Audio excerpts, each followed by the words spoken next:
nagbago ka, sabi nila. Pero ang totoo, hindi ikaw ang nagbago. Ang sitwasyon mo lang. Naging seryoso ka na lang sa mga pangarap mo at sa mga bagay na kailangang pagtuunan ng pansin.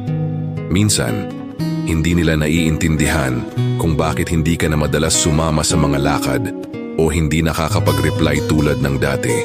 Pero hindi nila alam, ang mga pagkakataong ito, ang mga galak na nakasanayan mong paglaanan ng oras, ay hindi na maaaring mangyari dahil sa mga responsibilidad na mas mahalaga at mas nangangailangan ng iyong panahon at atensyon. Tumatanda ka na, tumatanda rin ang mga magulang mo, at habang lumalaki ang mga taon, lumalaki rin ang bigat ng mga desisyon na kailangang gawin. Hindi na pwedeng basta-basta lang, kasi habang lumalalim ang mga araw, mas marami nang umaasa sa iyo. Ang bawat pagkakamali, mas malaki na ang magiging epekto, at alam mong may mga tao na nakatingin sa iyo at umaasa na magtatagumpay ka. Hindi mo na kayang magkamali, di mo kayang mawalan, kaya lahat ng mga baraha mo, ipinaglalaban mo.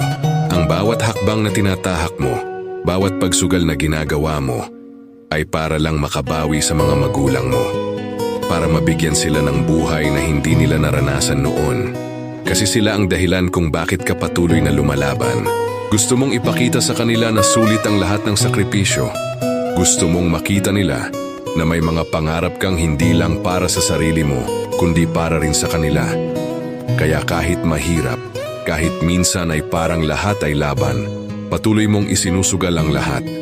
Kasi sa huli, ang pinakamahalaga ay ang magbigay ng magandang buhay sa kanila at sa sarili mo.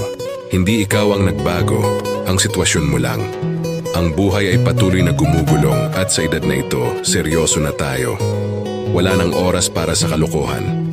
Panahon na para tuparin ang mga pangarap at buuin ang buhay na matagal mo nang